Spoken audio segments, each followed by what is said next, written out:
Hi everybody, welcome back to my garden. Today we're going to be doing some tomato maintenance in my garden. I wanted to show you what I do on a bi-weekly basis. You could just kind of have to judge by when they need some maintenance. But I'm going to show you what I kind of watch for and the things I do to keep these tomatoes in tip-top shape. So here we go. So as I'm walking down the aisle, you can see that every plant has tomatoes on it. And everybody looks pretty good. Still flowering. We've been very hot here. So they're not starting to drop their flowers yet, but they all look pretty good. The other thing I've done already is I've trimmed off the lower leaves. And this one's grown back. That's probably a sucker. And some of these that really reach way down, I just chop them off. So I've done that. I've done a round of that. And then I've also put 2 layers of the trellis, the Florida weave, and I put them about 6 inches apart. So I have to do another layer of that today as well. So yeah, they're all doing pretty well. They're all looking nice and green. Lots of flowers on them. Lots of tomatoes on them, which is a good sign.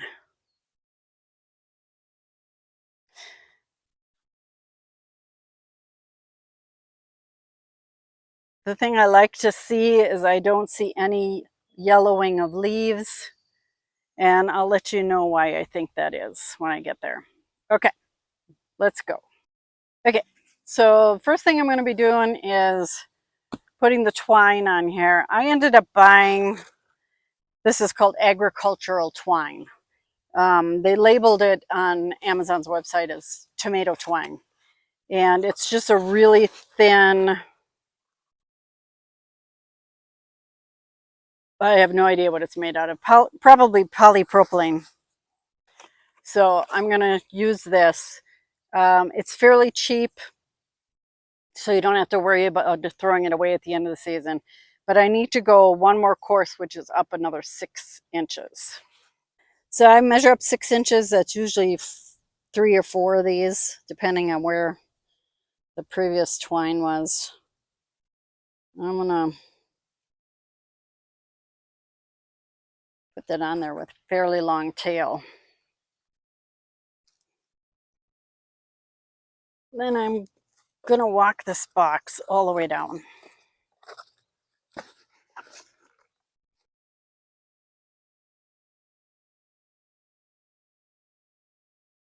And I'm not weaving in and out of my tomatoes. You know, you can do that if you want. I'm not doing that. They seem to be doing just fine without that.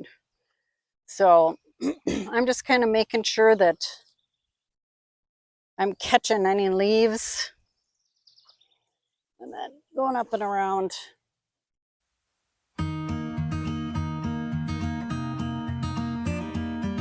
So it's real simple. It doesn't take much time at all to do this.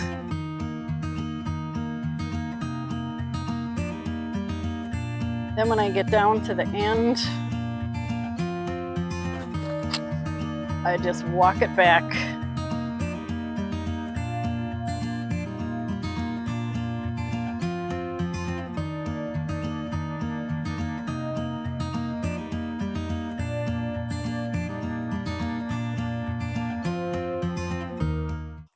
So right here is a good example of kind of what to look for. I want to go under these tomatoes to give them some support under these tomatoes, and then get it nice and tight. Can you see how that pulls them up straight? I'm thinking I won't need this anymore. It really does a good job of tightening them up.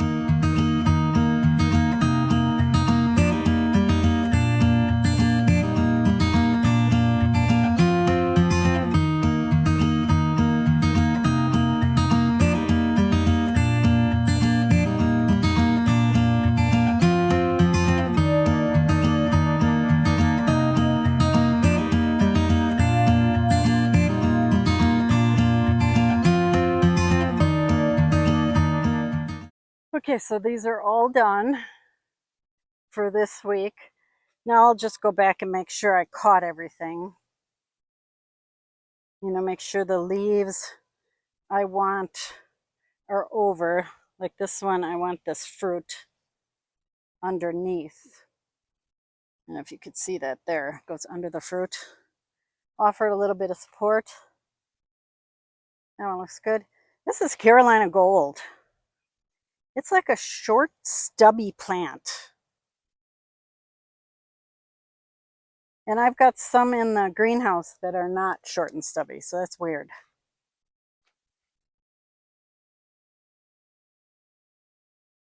Okay, these all look pretty good. Boy, is this a feathery looking plant, isn't it? This is pink oxart. It's a very, it looks like it has feathers, not leaves. So this whole thing can go in there. So yeah, I just kind of go down the line. And this is what I do like every couple days. Especially if it's really warm. I do that every couple days. Okay. They're looking pretty good. Let's see, I missed this one here. There we go. So the next thing I do is trim anything that's too long, that's touching the ground. And you don't have to trim it off. I'll just cut the leaf bit by bit. The rest of it looks pretty good. And I'll go through and do all that. And now is a really good time to decide if you want to keep the suckers or not. So let me tell you what I think. So here's my philosophy on suckers, on tomato plants. I live in central Wisconsin in zone 4. Our growing season here is from June 1st to May, if we're lucky, the end of September. A lot of times it's mid-September. So that's a very short window for these warm season crops. And I want to get all the tomato production I can out of these tomatoes. So I leave my suckers on. Like the first 3 branches that are on there, I take those suckers off because they just get bushy on the bottom and they're in the way. But anything above that, I leave just so I can get a little more production out of these plants. It's worth it to me to have those suckers on there. I don't think they do any harm to the plant. You know, if you're growing single stem tomatoes, maybe you want to take them off. But I think that anybody who lives in a climate with a short growing season is probably going to leave their suckers on. So I tend to leave them on past the 3rd branch from the bottom. Let me know in the comment section down below, are you in the take off all the suckers camp or are you in the just leave them alone camp? Because I'd really like to know.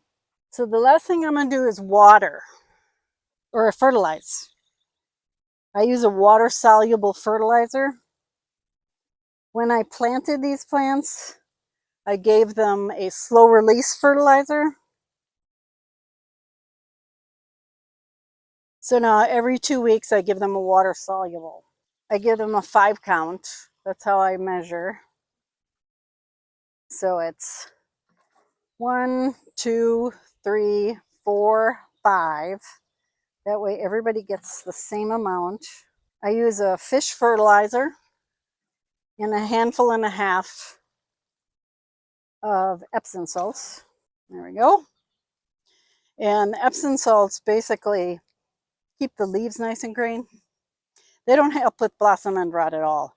Regular even watering helps with blossom end rot.